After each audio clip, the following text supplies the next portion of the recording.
Avec nous, cette fois autour du plateau et cette fois face à vous, Pascal Mellan, l'une des voix, qu'est-ce qu'il faut dire, discordantes, dissonantes face à la vaccination.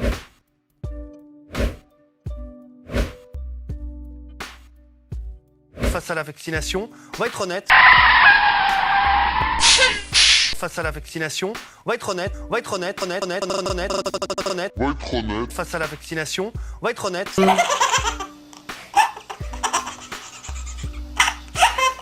Ça a été très compliqué de faire venir sur le plateau des médecins qui sont contre la vaccination. Il y en a. Édouard Broussalian, vous en êtes. Bonsoir. Bonsoir. Il y a un petit problème, c'est que si vous voulez, on est dans une situation qui est proprement hystérique. Il n'y a pas d'autre terme pour le définir. L'hystérie, la précipitation émotionnelle, c'est quand même la technique préférée des gens qui vous manipulent pour faire signer un contrat rapidement, par exemple. Et ceci est totalement incompatible avec la notion de science. La notion de science, d'abord, c'est le doute scientifique. Et la méthode expérimentale qui a été introduite par Roger Bacon. Et le problème ici, c'est que jusqu'à présent, je n'ai entendu que des certitudes. Et quand je dis certitudes, je suis content de voir qu'il y a plus... C'est pas vrai, il y a eu beaucoup de questions à laquelle on dit on ne sait pas. On a eu beaucoup de réponses. Excusez-moi, mais j'ai entendu des choses absolument ébouriffantes et j'ai eu l'impression d'être dans un salon de promotion. Alors je sais pas dites-nous. quel produit. Mais sur le vaccin, pourquoi ce vaccin vous fait si peur? Alors que, nous dit-on, tout a été respecté. Pardonnez-moi de vous retourner l'argument. Pourquoi le vaccin ne vous fait-il pas peur? J'imagine que si je vous braquais aujourd'hui avec une arme sur le front, il serait logique que vous ayez peur et on pourrait difficilement vous demander pourquoi vous n'avez pas peur. C'est exactement ce qui se passe ici. Par cette médecine qui est basée sur ce qu'on appelle le réductionnisme, on fait certes des très grandes découvertes sur le plan purement scientifique. Je suis très content de savoir comment fonctionnent les ribosomes, les ARN messagers, etc. Et on a des très jolis diagrammes en couleur si vous voulez.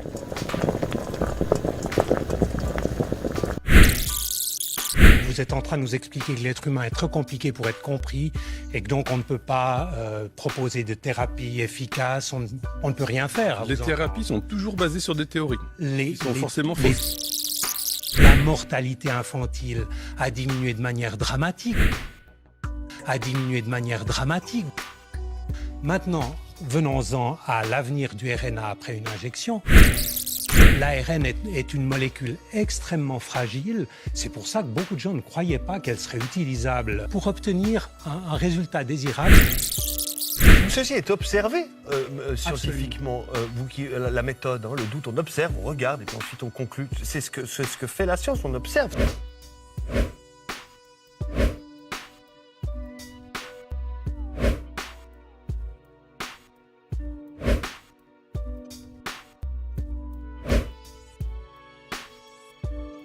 Tout ceci est observé scientifiquement.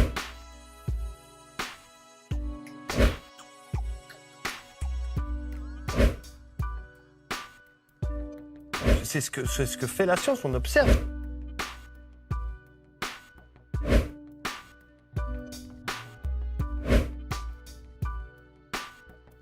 Face à la vaccination, on va être honnête.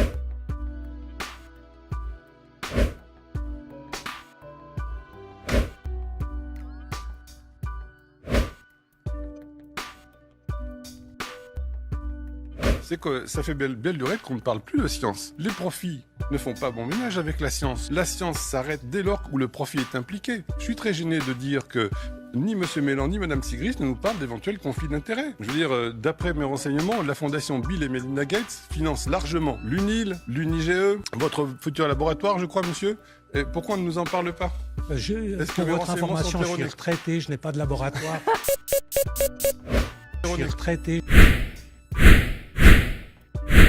Je suis retraité. Pour votre information, je suis retraité, je n'ai pas de laboratoire.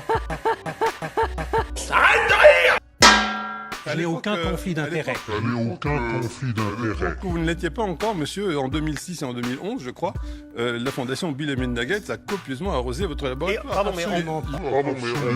Les chiffres qu'on a sur Internet... Je ne sais pas où vous allez chercher ça.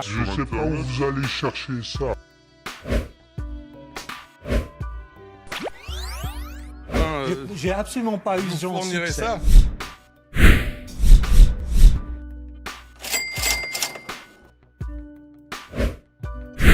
Je ne sais pas où vous allez chercher ça. Je n'ai aucun conflit d'intérêt. Je ne sais pas où vous allez chercher ça. Je ne sais pas où vous allez chercher ça. Je n'ai aucun conflit d'intérêt. Face à la vaccination, on va être honnête. 53 620 070 $. Je n'ai aucun conflit d'intérêt. Je n'ai aucun conflit d'intérêt. Tu te fous de ma gueule ou quoi? Celle-là, tu l'as bien méritée. Là aussi, il serait intéressant de savoir dans quelles conditions les gens sont testés avec des PCR. On ne vous parle jamais du nombre de cycles d'amplification. C'est un outil. Si, on en parle, on en a beaucoup parlé. Si, on en parle, on en a beaucoup parlé. Il faut être factuel. C'est la raison pour laquelle l'OMS vient de recommander qu'on diminue le nombre de cycles d'amplification.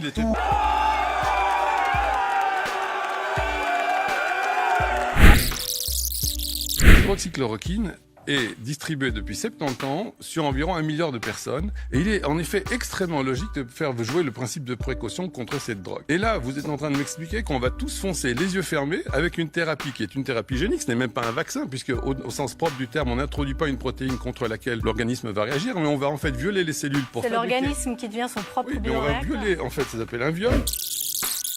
Le deuxième miracle avec ça, c'est que Pfizer a été condamné et a accepté finalement un deal pour 2,3 milliards de dollars. Il a été condamné pour des malversations dans les données concernant 13 médicaments. Alors là, d'un coup, ce laboratoire devient honnête. Est-ce que c'est un problème que Pfizer, condamné à plusieurs reprises, condamné pour la plus grosse amende de l'histoire de la pharma, 2,3 milliards de dollars, soit aujourd'hui en mesure de nous sauver? Nous sommes les bisounours.